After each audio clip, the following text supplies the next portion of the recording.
Hello दोस्तों, tin education में आप सभी का आज फिर से स्वागत करती हूँ। तो लेसन प्लान की सीरीज़ में हम फिजिक्स, बायो और मैथ के लेसन प्लान कंटिन्यू कर रहे थे। तो मेरे पास आज मैम का एक बायोलॉजिकल साइंस यानी कि जंतु विज्ञान का एक लेसन प्लान है। डेट आप अपने अकॉर्डिंग डाल सकते हैं, क्लास 6 to 9 जिस भी क्लास में ये टॉपिक हो आप उसके लिए इसे यूज़ कर सकते हैं। 35 मिनट की इसमें अवधि रहती है और जो हमारा मेन प्रकरण यानी कि टॉपिक रहेगा वो रहेगा हमारा कोशिका झिल्ली। विद्यालय का नाम, जो भी विद्यालय आपको इंटेंसिव के लिए अलर्ट किया गया है, आप उस विद्यालय का यहाँ पे नाम लिख सकते हैं। लेसन प्लान के हमारे कुछ सामान्य उद्देश्य रहते हैं। जैसे पहला लिखेंगे कि विद्यार्थियों में जीव विज्ञान विषय के प्रति रुचि उत्पन्न करना। दूसरा, विद्यार्थियों में वैज्ञानिक दृष्टिकोण विकसित करना। तीसरा, विद्यार्थियों में तार्किक चिंतन तथा समस्या समाधान योग्यता का विकास करना। चौथा, विद्यार्थियों में अन्वेषणात्मक क्षमता का विकास करना। और पांचवां, विद्यार्थियों में क्रमबद्धता एवं सृजनात्मकता का विकास करना। हमारे कुछ पाठ्यवस्तु विश्लेषण होते हैं जो प्रकरण के विशिष्ट उद्देश्य निर्धारित करने के लिए जो पाठ्यवस्तु विश्लेषण है वो निम्नवत हैं। जैसे पहला, कोशिका झिल्ली, जिसकी हम परिभाषा और प्रकार के बारे में जानेंगे। जो हमारे शिक्षण बिंदु हैं उसके कुछ विशिष्ट उद्देश्य रहते हैं। जैसे इनके विशिष्ट उद्देश्य रहेंगे कि जो छात्र हैं वो कोशिका झिल्ली के बारे में जान सकेंगे। दूसरा, जो छात्र हैं वो कोशिका झिल्ली को परिभाषित कर सकेंगे। तीसरा, छात्र कोशिका झिल्ली के प्रकारों की व्याख्या कर सकेंगे। चौथा, छात्र कोशिका झिल्ली की संरचना को समझ पाएंगे। और पांचवा, छात्र कोशिका झिल्ली के लिपिड्स की व्याख्या कर सकेंगे। जो हमारी सहायक सामग्री रहेगी वो रहेगी विभिन्न, यानी कि चौक, श्यामपर, डस्टर और कोशिका झिल्ली से संबंधित चार्ट या फिर मॉडल। शिक्षण विधि प्रविधि में हम प्रश्नोत्तर, खोज, व्याख्यान, प्रदर्शन, मूल्यांकन और स्वाध्याय विधि का उपयोग करेंगे।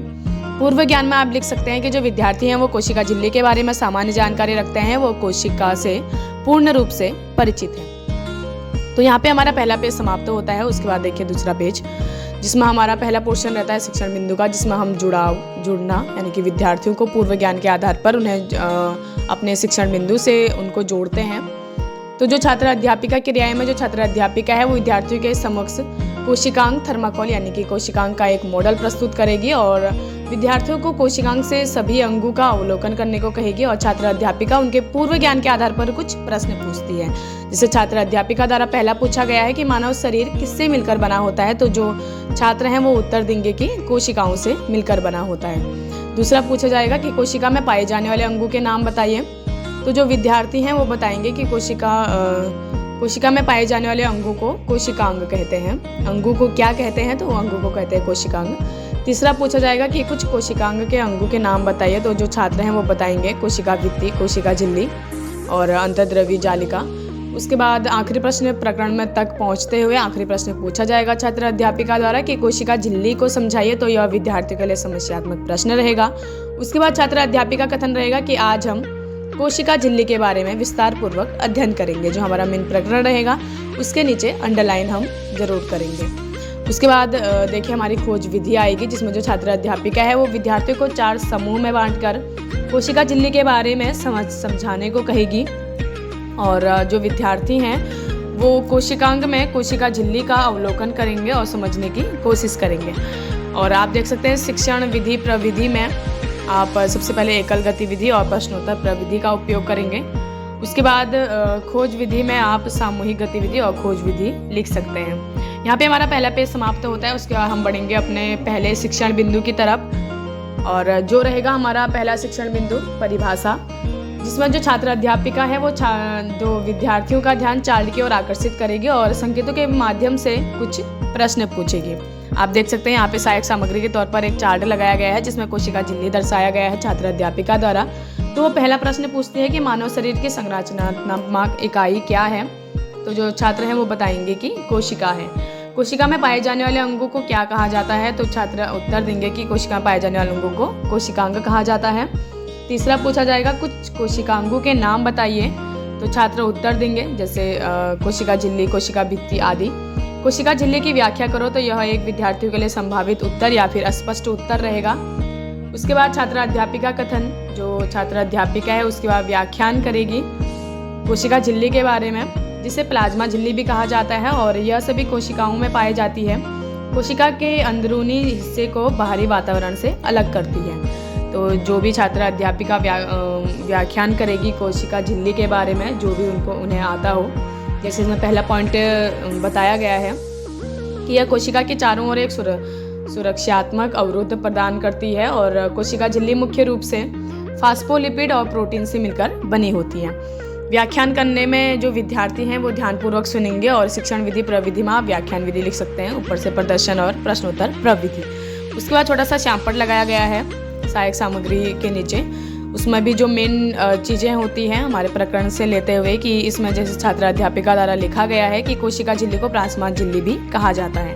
उसके बाद हम बढ़ते हैं अपने दूसरे शिक्षण बिंदु की ओर, जिसमें हम पढ़ेंगे संरचना यानी कि फास्फोलिपिड की संरचना। जो छात्र अध्यापिका है वो विद्यार्थियों का ध्यान चार्ट की ओर आकर्षित करेगी तथा निम्न प्रश्न पूछेगी। आप देख सकते हैं यहाँ पे चार्ट लगाया गया है और यहाँ पे एक छोटा सा ब्लैक बोर्ड लगाया गया है जिसमें फास्फोलिपिड एक तरह का लिपिड होता है, ये लिखा गया है।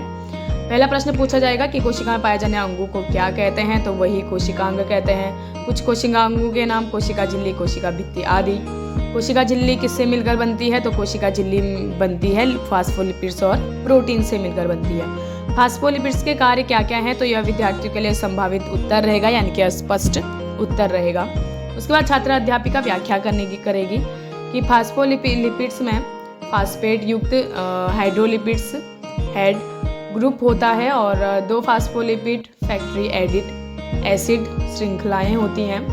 जैसे फास्फोलिपिड एक तरह का लिपिड होता है। दूसरा, फास्फोलिपिड की यह संरचना कोशिका के अंदर और बाहर के बीच एक स्थिर अवरोध बनाती है। तीसरा, फास्फोलिपिड के सिर का हिस्सा हाइड्रोफोलिक और पूंछ का हिस्सा हाइड्रोफोबिक कहलाता है। तो जिस टाइम पे जो छात्र अध्यापिका है वो व्याख्यान करेगी तो छात्र हैं वो उनकी क्रिया रहेगी कि जो छात्र हैं वो विद्यार्थी जो हैं वो ध्यानपूर्वक सुनेंगे। शिक्षण विधि प्रविधि में हम प्रदर्शन करते हुए जो विद्यार्थी हैं उनसे सवाल करते हैं, तो प्रदर्शन सह और प्रश्नोत्तर प्रविधि का उपयोग करेंगे। व्याख्यान करने में व्याख्यान विधि का उपयोग करेंगे। और यहाँ पे हमारा जो दूसरा शिक्षण बिंदु है वो भी समाप्त होता है। उसके बाद हम बढ़ेंगे अपने तीसरे शिक्षण बिंदु की तरफ, जो हमारा रहेगा प्रोटीन के बारे में। हमने पहले फास्फोलिपिड्स के बारे में पढ़ा था, कोशिका झिल्ली जिनसे मिलकर बनती है। अब हम पढ़ेंगे प्रोटीन के बारे में। तो जो छात्र अध्यापिका है वो विद्यार्थियों का ध्यान चार्ट की ओर आकर्षित करेगी और संकेतों के माध्यम से कुछ प्रश्न पूछेगी। जैसे इसमें पहला पूछा गया है कि कोशिका में पाए जाने वाले अंग, तो कोशिकांग। कुछ कोशिकांगों के नाम कोशिका भित्ति और कोशिका झिल्ली आदि। कोशिका झिल्ली किससे मिलकर बनती है, लिपिड्स और प्रोटीन से। प्रोटीन के कार्य बताओ, संभावित उत्तर या फिर स्पष्ट उत्तर रहेगा विद्यार्थियों के लिए। उसके बाद जो छात्र अध्यापिका कथन है, छात्र अध्यापिका प्रोटीन के कार्यों की व्याख्यान करेगी कि यह प्रोटीन जाल का मुख्य घटक होता है जो लाल रक्त कोशिकाएं झिल्ली के नीचे होता है। यह झिल्ली की संरचनात्मक अखंडता और उभयलिंगी आकार को बनाए रखता है। तो इसमें यहाँ पर जो है वो छात्र क्रियाएं में जो छात्र हैं, जो विद्यार्थी हैं वो ध्यानपूर्वक सुनेंगे। शिक्षण विधि प्रविधि में प्रदर्शन करते हुए प्रश्नोत्तर पूछना, तो प्रदर्शन सह प्रश्नोत्तर प्रविधि का उपयोग करेंगे। व्याख्यान करने में व्याख्यान विधि का उपयोग करेंगे। छोटा सा श्यामपट लगाया गया है जिसमें प्रोटीन झिल्ली की संरचनात्मक अखंडता और उभयलिंगी आकार को बनाए रखता है। जो मेन चीज़ें होती है वो लिखी जाती है श्यामपट पर। उसके बाद आता है हमारा आखिरी पेज, जिसमें जो हमारा शिक्षण बिंदु रहता है वो रहता है सबसे पहले विस्तार का, जिसमें जो छात्र अध्यापिका है वो श्यामपट पर कोशिका झिल्ली की संरचना को दर्शाने तथा उसके कार्यों को बताने को कहती है और जो छात्र हैं वो रुचिपूर्वक कार्य करते हैं। उसके बाद मूल्यांकन हेतु कुछ प्रश्न पूछे जाते हैं विद्यार्थियों को और जिसमें निम्न प्रश्न पूछे गए हैं। जैसे पहला पूछा गया छात्र अध्यापिका द्वारा कि कोशिका झिल्ली किस किस से मिलकर बनी होती है, तो जो छात्र हैं वो उत्तर देंगे कि प्रोटीन और लिपिड से मिलकर बनी होती है। प्रोटीन के क्या कार्य होते हैं, तो छात्र उत्तर देंगे कि यह झिल्ली की संरचना वो आकार को बनाए रखता है। फास्फोलिपिड्स के क्या कार्य होते हैं, तो यह लिपिड कोशिकाओं की सुरक्षा और उन्हें इंसुलिन करने के लिए जिम्मेदार होते हैं।